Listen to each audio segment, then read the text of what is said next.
Good morning, sports investors. How are you doing today? Fame Rothstein here, Fame Rothstein Sports Investing Show. Link to the podcast is in the bio. All right, it's Wednesday, January 6th, 2021. Well, it's not the first YouTube of the year. First Rothstein rant of the year, though. Right?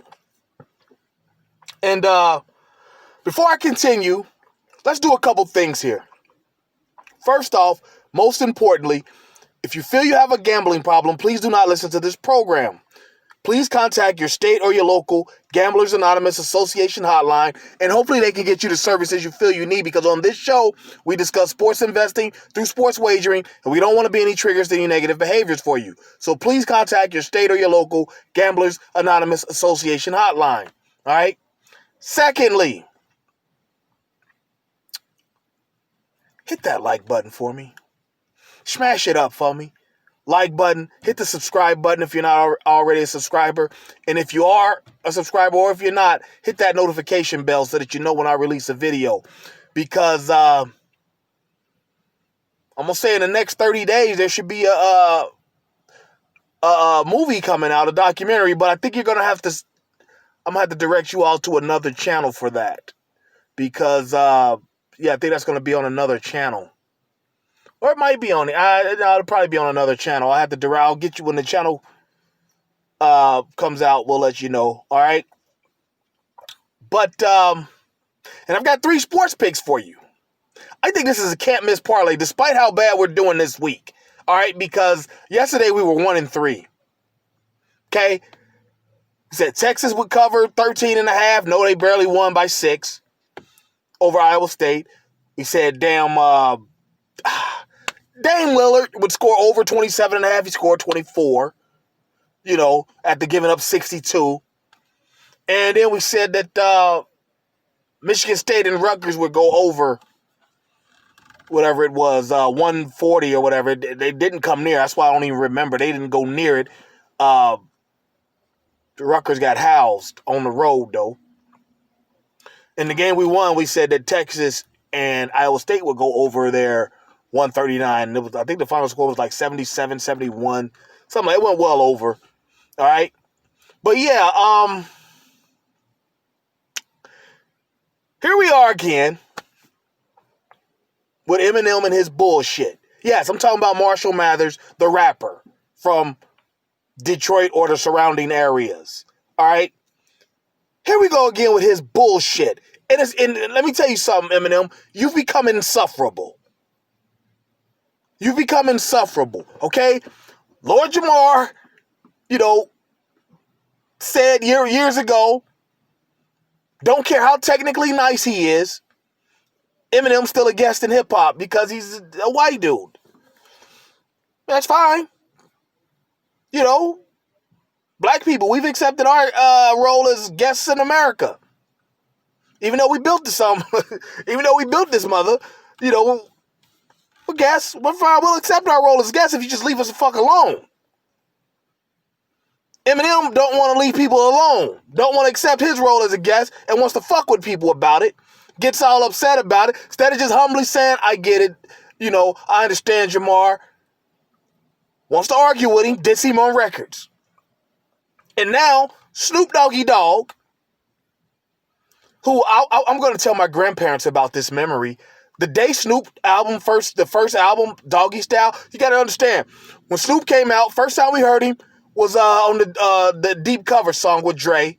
Like, damn, dude, cold. He can rap. Then he's all over Dr. Dre's album, The Chronic.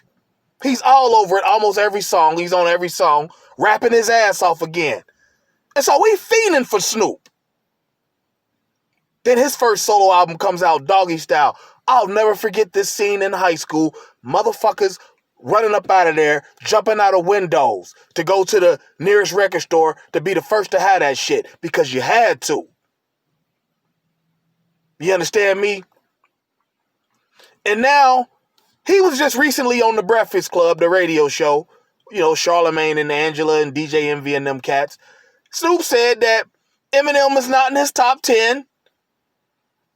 Because, there's people from the 80s like Rakim and Big Daddy Kane and Ice Cube that he can't fuck with.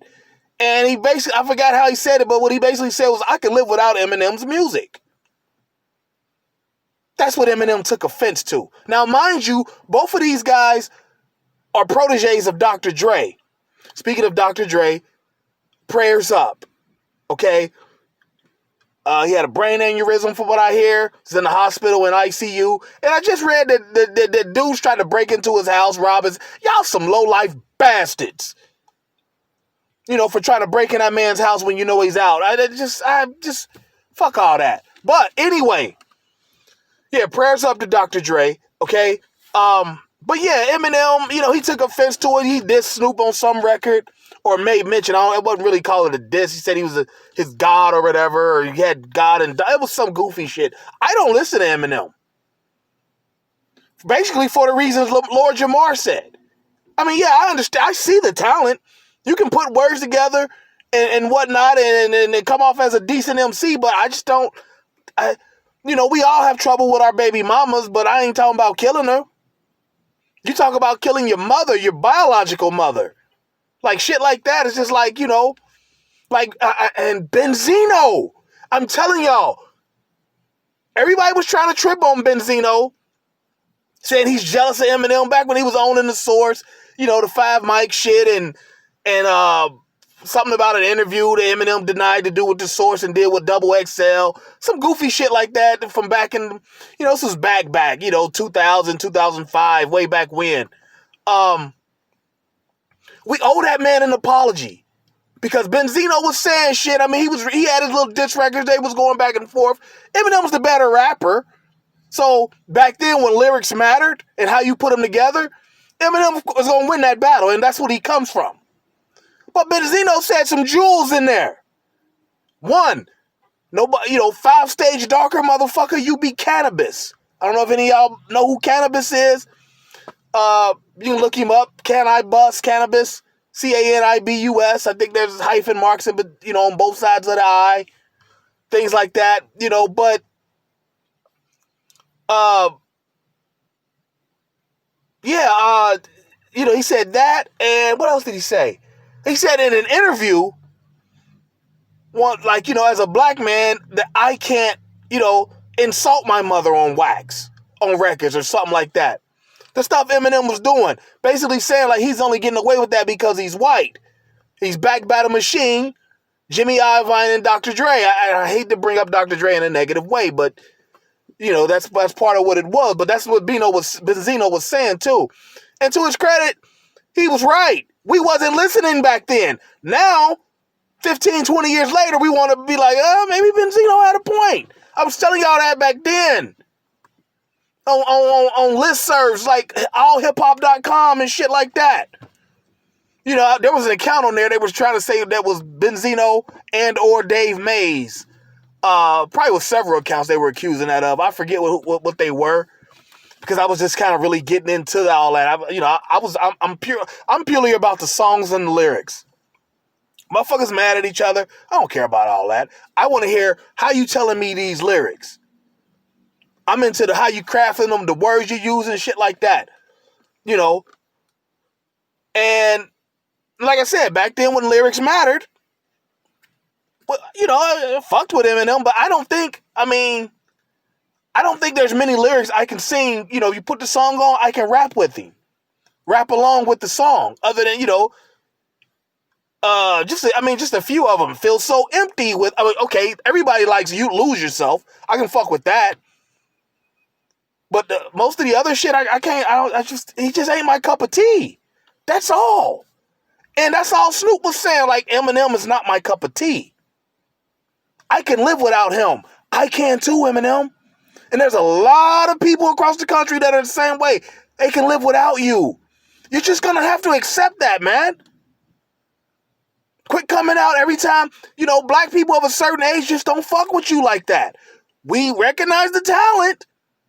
Just ain't our cup of tea. That's all. And you're going to have to humble yourself and accept that. Now, there's black people of a certain age that are much younger that like you. Like, oh, Eminem's incredible, blah, blah, blah. And then that older black crowd that'll tell them, y'all just falling into the trap of you just like him because he's white. things like that. You know, I'm not gonna go all there. Like I said, I respect the talent, but yeah, man, we just don't fuck with you like that, Em. You need to accept that. Be a grown ass man. Accept your role in history. When the history of hip hop is written, you'll have your own chapter. You'll definitely have your own chapter because of the impact you made as a white rapper that was much more substantive and permanent than an MC Search, R.A. the Rugged Man, Milk Bone. You know, all those people you named on that song. I'm on a search for a Milk Bone. That's all I know from that song. Just because I got what the concept was right off the rip. But yeah, most of your songs I can't rap. I mean, I'd say 97% of your catalog I couldn't rap along with. I don't know the words to them because I just don't, you know what I'm saying? And I'm from your era. We're about the same age, Eminem. You know, those cats in Detroit that's holding you down or whatever, of course they're gonna, put a battery in your back. You holding them down. But I guarantee you when them niggas leave, they ain't listening to you. They listening to Trice. Trice and all them other Detroit dudes. Trick. You know, they listening to them. They'll support you because you're from the area and you're repping that, but they really don't, you know what I'm saying? Like, I mean, in the goofy shit you're talking about, sorry, bro. It ain't nothing personal. So much like Snoop said, I can live without Eminem. I can too. And many, many, many of the hip hop fans and rappers from my generation and earlier I guarantee you they'll say the same thing. If you ask them to a man, they'll tell you the same thing. But yeah, I can live without that. And truth be told, I thought Snoop put it perfectly. But you took, you thought, you talk about some, but that was just disrespectful, saying I can live without that. And to Snoop, I think Snoop like sent a little shot back, not on records, just saying, "Oh, I shouldn't. Maybe I'll respond to this weak shit or something." It's the arrogance of Eminem that's ticking me off. Because truth be told, the fact that you won't accept that you're not universally loved in hip hop, it's kind of like you're an eight white supremacy that's in you. You can love this culture and be a part of it all you want to, but there's just certain things about you that, in your DNA that you're never going to overcome. Back when you was hot, first came through, your movie out, 8 Mile, I thought Harry Allen, the Minister of Information, Harry Allen. Granted, he did it for the source while Benzino was owning it, co-owning or whatever with Dave Mays. But he wrote an article, second best journalism article I've read. I'm sorry, I did not rate that. I apologize. I misspoke. The second best journalism article I've ever read. The best was the article in ESPN magazine, describing how those Florida boys be out there chasing rabbits, and that's why they're so fast, quick, and elusive. That's the best fucking story I've ever seen in my life. But the second one was Harry Allen. He basically compared 8 Mile, the movie, to Tarzan. Because he basically calling D12, the guys who was your background dudes putting the, holding you up, basically said everything was about you. The whole thing was about you and how you've overcome this black culture, basically relating that to the jungle where it came to black, because we know Tarzan was created under racist pretenses. I don't remember if Harry mentioned that in the story or not, but, we've discovered that, the guy from Tarzana, California, blah, blah, blah. And it fit then before I even knew that about Tarzan. And it definitely fits now. It's like, all right, we get it, man. We fuck with you, we respect it, but we just don't fuck with you like that. You know what I'm saying? And that's not even including the story, the song about the black bitches and all that shit, whatever happened, whatever. You know what I'm saying? A lot of older heads, Steve Harvey, I remember him like, oh, won't nobody do nothing about this. The older heads was pretty pissed about that. The hip-hop generation was, all right. But, yeah, man. And Benzino also mentions, I saw him on Queens Flip recently. Queens Flip, little fat funny nigga from New York, does a little podcast. He's on Instagram. Queens Flip, Queens with a Z, Flip. You go find him. And I saw Benzie, saying, so, he was trying to protect the culture from becoming rock and roll. I ain't gonna say that was a stretch by him. I got you. I feel you, Benzino. I don't know how true that is, but I'll respect it. Because, yeah, that could happen with Eminem. The way everybody was just, just like, I mean, damn, dude. You just need to calm the fuck down and humble yourself. Now that people are older and wiser, they're starting to realize how potentially dangerous celebrating you like that in hip-hop is. Like I said, if the history of hip-hop was written today, you would have your own solo chapter. But that's the best we can do for you, bruh.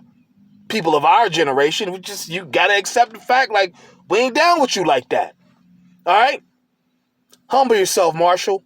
That's all, bro. All right? I got 3 for you today. 3 sports investing picks, all right? Because that's what we do on this show. All right? I only ran on Wednesdays. I got 3 for you today. All NBA.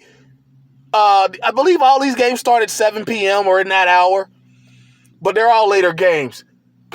First off, you got the Celtics at the Heat. We're going to take Jason Tatum to go over 25.5 points. He don't got nobody to guard him. Who's going to guard him? Butler? Butler don't guard like that. Duncan Robinson? Tyler Hero? They going to guard Jason Tatum? Come on, stop. All right. Also, we've got the Michael Jordan's team, the Charlotte Hornets, going to Atlanta to take on the Hawks. Charlotte ain't got much. We're going to take our buddy Trae Young to go over 2.5 3-pointers made for the game. All right? And then we've got, who's playing the Knicks? Or who's playing the Pacers? Where's my paper at? Okay, yeah. The Houston Rockets, who did not have a big man on their roster after a certain time last year. Okay? They're going to Indiana. You know who we're going with Indiana. Domantas Sabonis. His point total is down to 19.5. We're going to take the over. He's going to be pissed. He should be. I mean, that's what I expected Dame Lillard to do, be a little salty, that Steph Curry lit him up and he go out there. He was shooting bricks too, like 6 or 17. Like, damn, Dame. What's that about? But we're going to take Domantas Sabonis tonight against the Rockets to go over 19.5 points. All right? So let's recap. Jason Tatum of the Celtics, over 25.5 against the Rockets. No. Against the Heat, I'm sorry. Jason Tatum over 25.5 against the Heat. Trae Young to make over 2.5 threes against the Charlotte Hornets. And lastly, Domantas Sabonis tonight against the Rockets to go over 19.5 points. All right? So there you have it. You got plenty of time to go get your action in. Get online, get in line, and get to the bag. And the show's motto. If there's games to be played, there's money to be made. We'll be back tomorrow on the podcast only. The podcast, Fame Rothstein Sports Investing Show, you can find on Spotify. Anchor.fm is the host, and you can find it on Spotify, Google Podcasts, Apple Podcasts, Stitcher Podcasts, about 10 different places, all right? Make sure you sign up for that. Sign up and subscribe to this, okay? And if you need, I'm on social media, Instagram, fame_Rothstein, FAME_ROTHSTEIN, okay? You follow me, I'll follow back, okay? My email address, famerothstein@yahoo.com, all one word, FAMEROTHSTEIN @Yahoo. And my Twitter, Big Eat Rothstein, BIGGIEROTHSTEIN. All right, follow me, same thing. Follow me, I'll follow you back. But yes, be in touch about the movie and the channel you can subscribe to catch it. And let's go out, everybody. Let's be safe. Let's be courteous. Some of y'all getting your stimmies. That's great. And we'll be back to talk about everything tomorrow on the podcast. I'll be back on YouTube Saturday and Sunday. Okay, YouTube Wednesday, Saturday, and Sunday. Instagram Saturday and Sunday only, all right? So let's go get our action in. Let's be safe. Let's be courteous. And we'll be back to talk about it tomorrow. Be safe. Peace.